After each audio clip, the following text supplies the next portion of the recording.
got a few years because George Bush going to do it, man. He's going into Iran. And when he do, the Most High going to stir him up.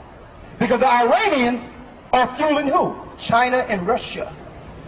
If America try to take down Iran, then that's going to destroy the whole world economy, the European economy, because they are dependent on Iran's oil.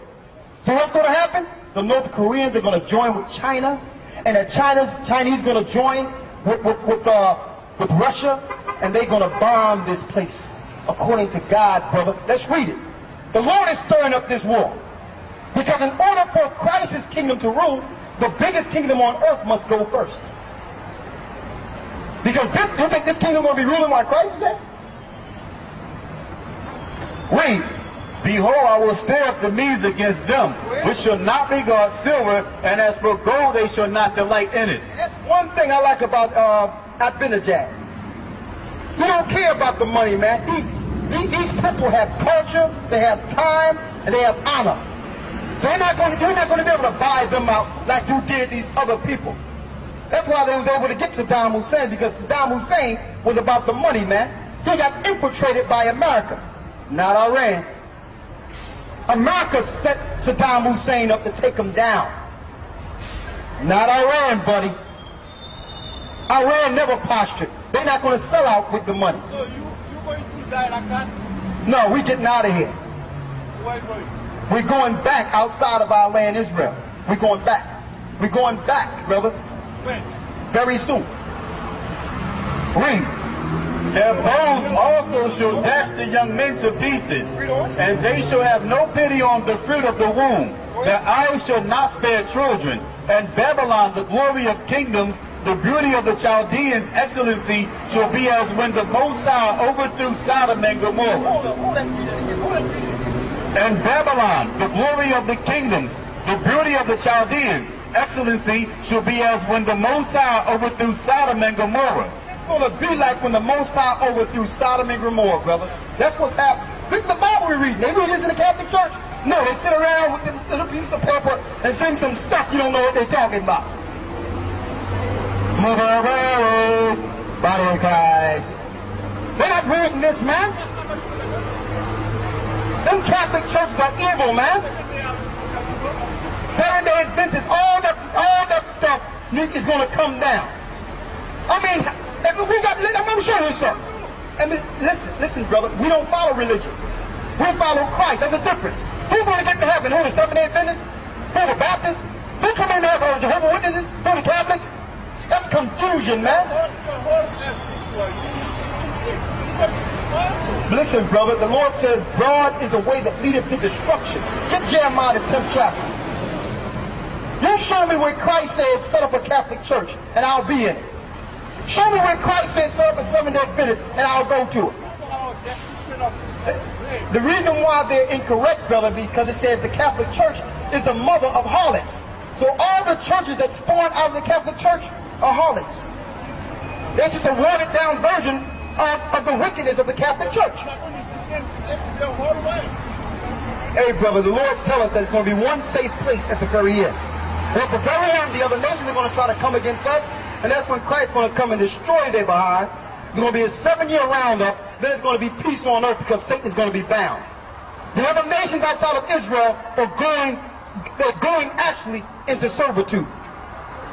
They're going into servitude. So that's not going to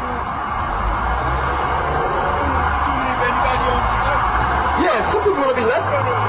Those that follow Christ and understand Christ and have baptized themselves and made themselves pure, that have repented from their sins, and that are living right, brother. What kind of baptism that you talking about? Is that the same baptism that Listen, brother, we don't follow the baptism of the Seventh-day Adventists. We follow the baptism of Christ. Yeah, how? What happened? Christ came to John. John dipped him in the water, fully submerged, and poured him out of the water. I don't know what the Catholic Church is doing with sprinkling people water on the head. That's not in the Bible. So you're still what you're trying to do is trying to integrate a doctrine of the pagans with Christ, and you can't do that. Seven-day Well, they're doing that part right. fully submerged. But we don't go into no pool for no baptism.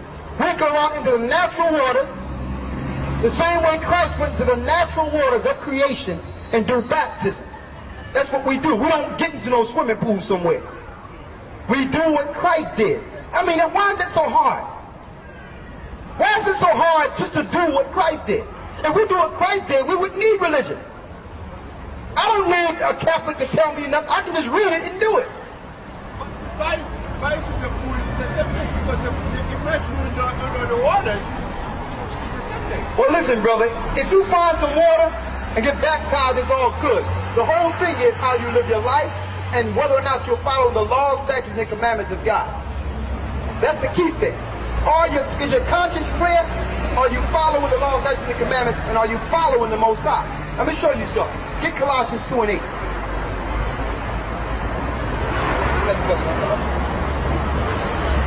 Get Colossians 2:8. Let me read. Read that. Beware lest any man spoil you through philosophy and vain deceit. The Lord says we must beware lest any man spoil us through philosophy. That's what they're doing up in the church, is philosophizing. They're not teaching what God is saying. That's why you ask me, what Bible are you reading from? That's why you ask me, where did you read that at? Read it again. Colossians 2 verse 8. Beware lest any man spoil you through philosophy and vain deceit. In vain deceit. The Catholic Church came with vain deceit. It was about money, brother. Every place they take down, they set up a Catholic church. Who would think made the Haitians a third world country? The European powers in the Roman Catholic Church. What church you think are being set up over in Iraq when they destroy and kill those people? The first church that's set up is what? A Catholic church. Every place death goes, up comes a Catholic church. That's no coincidence, brother. It's vain deceit. Read. After the tradition of men. After the tradition of men. They set up churches, then they give you tradition. Tradition that is not written of in the Bible. No one, Christ never told you to make his birthday a holiday. Where is that at? That's how you know if you're following an antichrist. If you're doing contrary to what Christ said. Antichrist. Christ never said, make a holiday after day I rose from the dead. Christ never said, worship on Sunday. These are traditions that have been handed down from the wicked one to make you go against your God. Read. After the rudiments of the world. The rudiments of the world, money, man. Money. Christmas is about money. Easter, money. Money, brother. Sunday service, money, money, money, money. Money. What's the richest church on earth? I'll tell you what's the richest church on earth. The Catholic Church. The Catholic Church. You didn't tell me if Christ was living right now, he would be up in the Vatican right now in Rome? Or would Christ be amongst you, living amongst the poor? Selling everything he had like he did and gave it to the poor. Christ didn't even have a house to lay. Where's the Pope sleeping at? In a castle, man.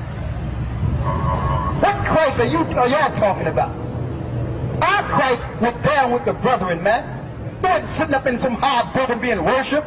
They tried to worship Christ, and Christ said, listen, man, don't call me good. There's no one good but my Father.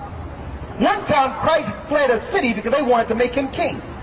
Not your Pope. He's the spiritual king of the world. He's an antichrist. Read. And not after Christ. And not after who? And not after Christ. And not after Christ. How do you know if it's not after Christ? If it's not in the Bible, don't do it. If Christ showed me in the Bible when he was born and said celebrate December 25th, I'll be the first one there with you. If Christ showed us to put up a Christmas tree on December 25th, I would have a tree. But that tree goes back to pagan Rome. And it's written of in Jeremiah the 10th chapter not to put a tree in your house. So you're not following Christ, you're following tradition. Get 1 Corinthians 10 and 20. And you're mixing